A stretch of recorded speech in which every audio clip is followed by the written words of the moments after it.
अक्टूबर 2024 Los Angeles. एक 27 साल का बंदा डायरेक्टर की चेयर पे बैठा है। कोई बड़ा स्टूडियो नहीं, कोई बड़ा बजट नहीं, कोई भी फेमस कास्ट नहीं, सिर्फ एक कैमरा, एक विजन और 26 दिन।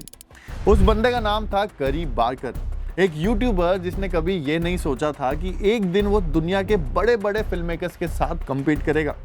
उसने एक हॉरर थ्रिलर फिल्म बनाई सिर्फ 1 करोड़ में और 26 दिन में।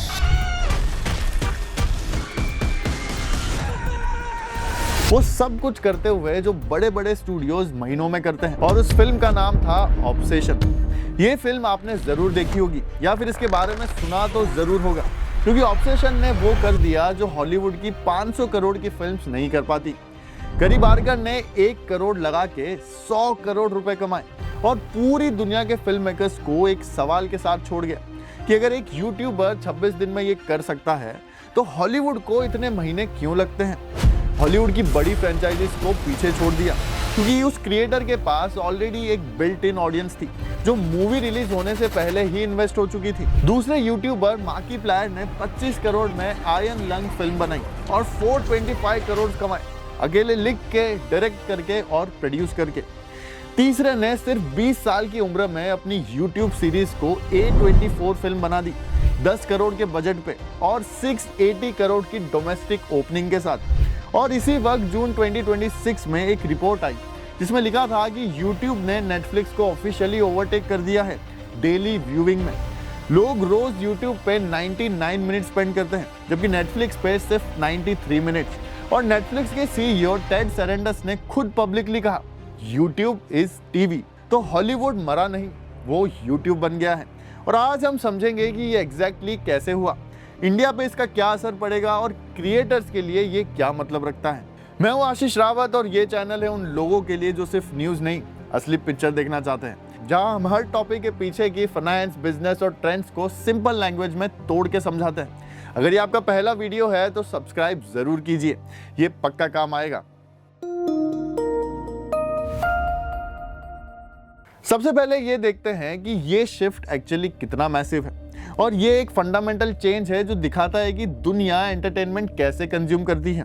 YouTube के 2.7 बिलियन मंथली एक्टिव यूजर्स हैं, जबकि Netflix के सिर्फ 325 मिलियन पेड सब्सक्राइबर्स हैं, जो ऑलमोस्ट 8% का डिफरेंस है।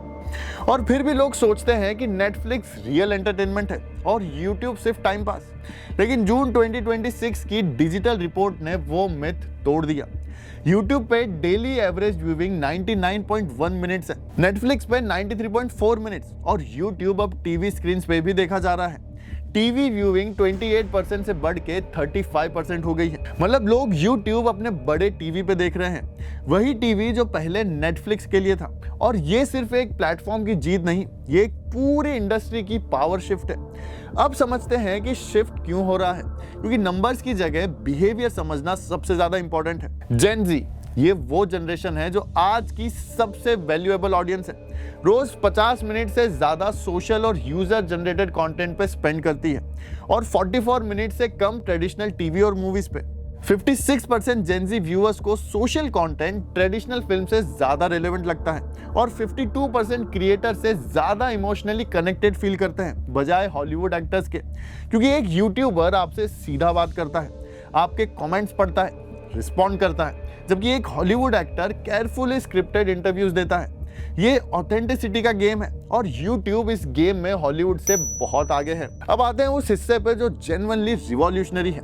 यूट्यूबर्स हॉलीवुड में कैसे आ रहे हैं और क्यों स्टूडियोज भी ये चाहते हैं। वार्नर ब्रदर्स के एग्जीक्यूटिव माइकल डे लुका ने कुछ ऐसा कहा जो पूरे इंडस्ट्री में एको कर गया।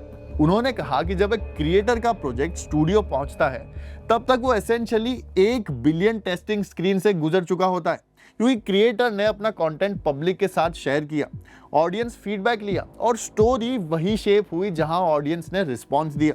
ये ट्रेडिशनल हॉलीवुड से बिल्कुल उल्टा है, जहां एक फिल्म 3 साल सीक्रेटली बनाई जाती है और रिलीज पे पता चलता है कि ऑडियंस को ये पसंद आई है या नहीं। केन पार्सन्स ने सिर्फ 20 साल की उम्र में अपनी YouTube बैकरूम सीरीज, जो उन्होंने घर पे ब्लेंडर और आफ्टर इफेक्ट से बनाई थी, A24 फिल्म में कन्वर्ट करी और A24 का ही ओपनिंग रिकॉर्ड तोड़ दिया। करी बार्कर ने पहले 66,000 में एक हॉरर फिल्म खुद YouTube पे रिलीज की, बस जनरेट किया और फिर स्टूडियो की बिडिंग वॉर के बाद ऑब्सेशन बनाई जिसने 100 करोड़ रुपए कमाए। मार्किप्लायर ने खुद से फंड किया, खुद से लिखा, डायरेक्ट किया, स्टारिंग किया और ion lung 425 crore world wide गई। एक न्यूज है जो YouTube की हॉलीवुड टेक ओवर प्रूव करती है।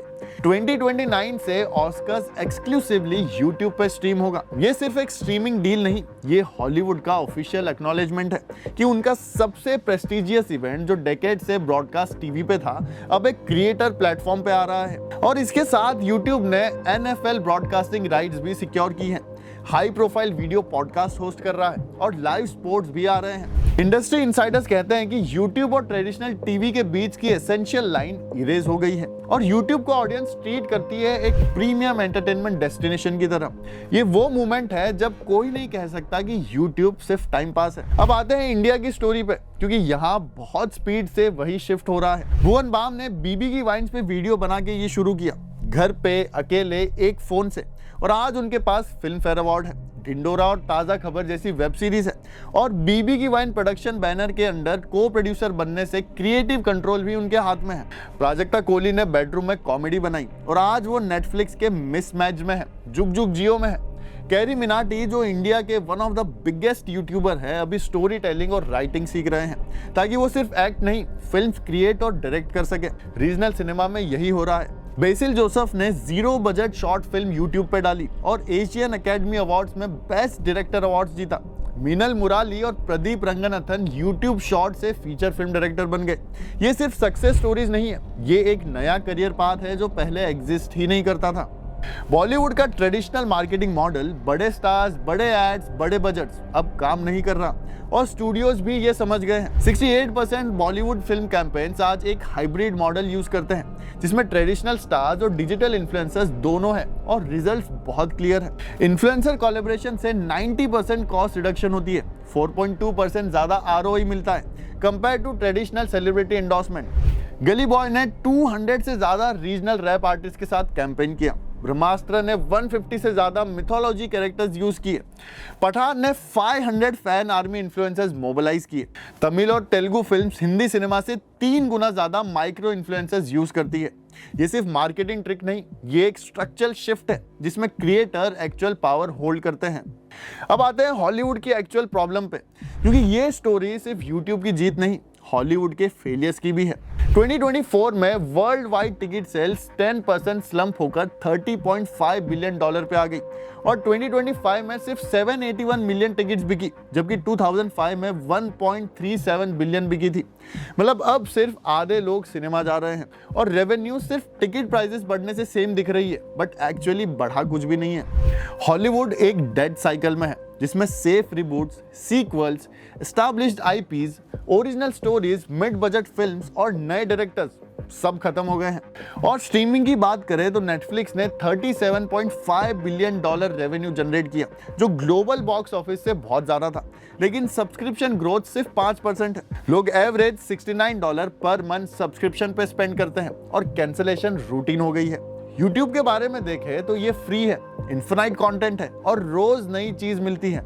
हॉलीवुड का सबसे बड़ा नाइटमेयर ये डेटा है। 77% Gen Z YouTube viewers mister beast के बारे में अवेयर है, जबकि स्ट्रेंजर थिंग्स या स्क्विड गेम जैसे किसी भी हिट टीवी शो के बारे में इतनी अवेयरनेस नहीं है। ये सिर्फ एक क्रिएटर की पॉपुलैरिटी नहीं है, ये प्रूव करता है कि जेनजी की कल्चरल करेंसी अब यूट्यूब क्रिएटर्स है, हॉलीवुड एक्टर्स नहीं। 49% जेनजी यूजर्स कहते हैं कि वो एक मूवी स्पेसिफिकली इसलिए देखेंगे क्योंकि उनका फेवरेट ऑनलाइन क्रिएटर उसमें है, कोई हॉलीवुड स्टार है इसलिए नहीं।